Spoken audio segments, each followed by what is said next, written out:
Salut YouTube et bienvenue à la maison en ce tout début d'été. Il s'est passé quelques petites choses de notre côté durant ce printemps, notamment l'adoption de 4 nouveaux membres dans notre famille que je vais m'empresser de vous présenter tout de suite maintenant.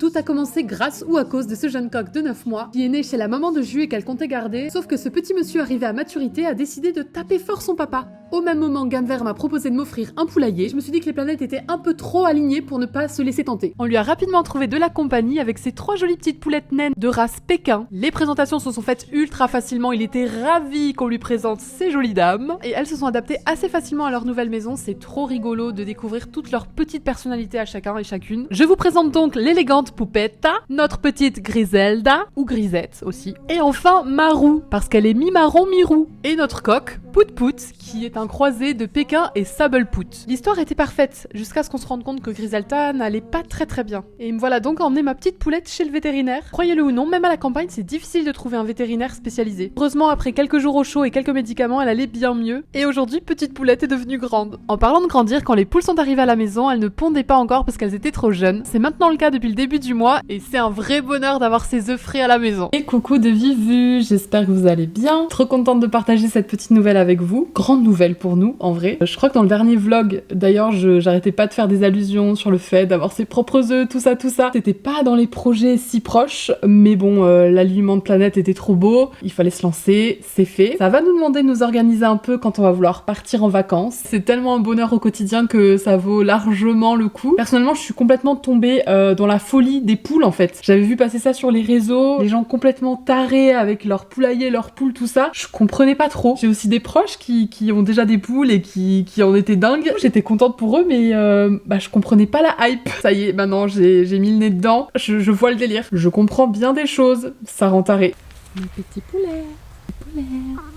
Comme elle a été pas mal malade, Grisette, j'avais réussi à l'apprivoiser, elle venait beaucoup sur moi et tout. Sauf qu'une fois, on a été obligé de les rentrer un peu vite, puis elles boudent pas mal. Et voilà, c'est pas super simple de gagner leur confiance, et par contre, on peut la perdre ultra facilement.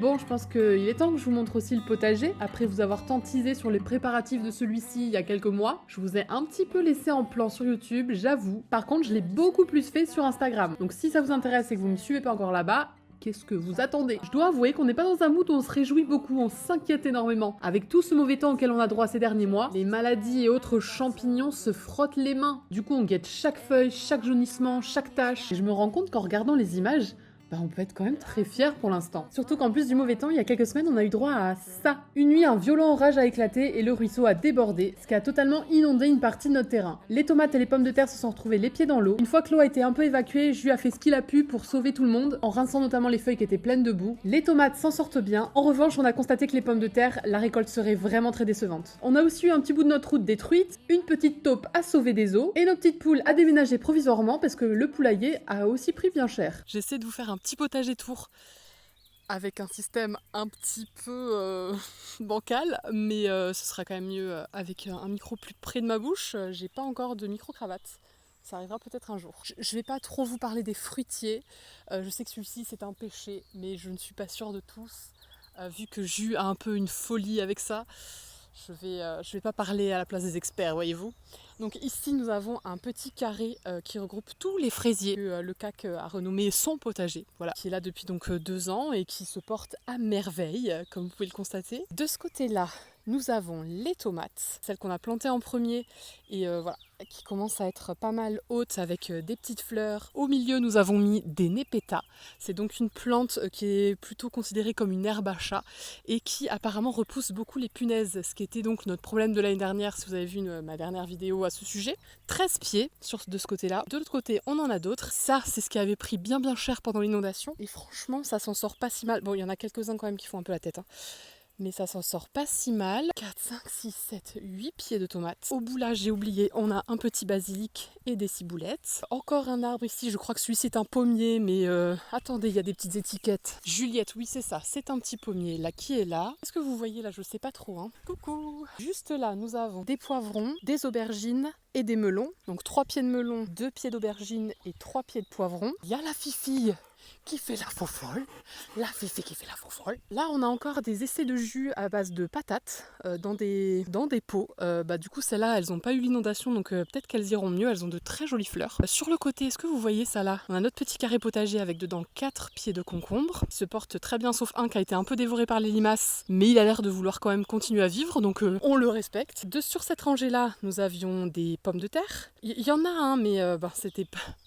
C'était censé être beaucoup plus impressionnant que ça, quoi. De ce côté-là, il y a encore une petite ligne de pommes de terre là. Et là, ce sont des oignons. Alors, il y a de tout, du rouge, du jaune, voilà, tutti quanti. Faut savoir que Julien est un très grand amateur de oignons, donc il y en a pour un régiment. Et tout au fond là-bas, oh non, je vous annonce en direct le décès de un de nos plants de citrouilles, ce qui va vraiment pas bien là. On a mis des citrouilles d'Halloween. À mon avis, il y en a un là, il va pas, non, passera pas la nuit. Juste ici, là, il y a des framboisiers. On en a d'autres par ici, mais je crois pas que j'ai pas fait un plan qui filme jusque là en fait. Écoutez, je vais essayer de décaler mon plan. C'est vraiment n'importe quoi.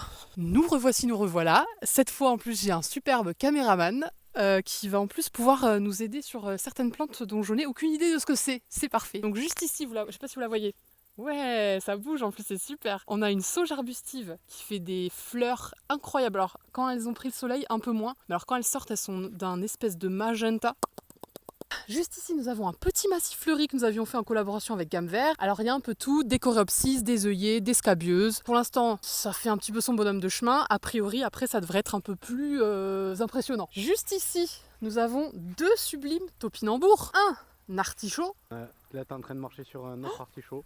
Oh non, mais non, il était à côté, c'est bon. Un artichaut qui va bien, un artichaut qui va pas bien. Juste là, nous avons notre rang de vignes qui a pris un peu la gelée, même carrément. Et finalement, on a récupéré 1, 2, 3, 4 sur 9. C'est pas mal, ça aurait pu être pire. Juste là encore des tomates, parce que les tomates, il y en a jamais assez. Ici, il y en a 6 pieds. Ça va sûrement faire hérisser le poil de certains. Nous avons mis à côté des tomates des courgettes, parce que nous manquions de place. Écoutez, on fait ce qu'on peut. Et juste ici, nous avons une Véronique très jolie, que j'aime beaucoup, qui s'en sort très bien et qui adore en plus la terre très très sèche.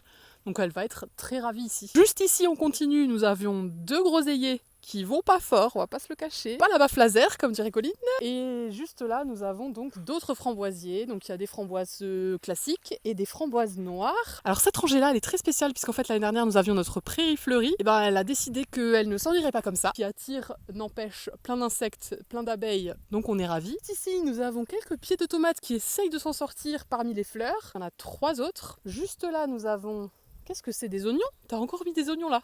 Oh là là là là, encore des oignons. Et ensuite des salades que j'ai un peu honte de vous montrer puisque nous avons laissé monter. On en a mangé 2-3 et puis on les a oubliés. Voilà, les limaces se sont fait plaisir, mais il y en a encore pas mal. Encore un buisson, buissonnant. Vous avez encore des tomates parce qu'il n'y a jamais assez de tomates. Donc là, il y en a 1, 2, 3, 4, 5, 6 pieds avec encore des fleurs au milieu parce qu'on ne sait jamais. J'espère que tout ce petit monde se plaira ensemble. Encore de très jolies fleurs. Et au milieu des fleurs, surprise, venez voir. De l'ail, mes bons monsieur, dames. Et enfin, pour terminer, l'absinthe. Juste ici, nous avons un magnifique massif extrêmement bien désherbé, comme vous pouvez le constater. À l'intérieur, nous avons de la mélisse, de la menthe et de la sauge. Est-ce qu'il y a autre chose, monsieur? Et des iris. Ah, on les a pas beaucoup vus cette année. Je crois qu'on a fait le tour. Merci mon caméraman. Merci d'avoir suivi tout ça. Je rends l'antenne.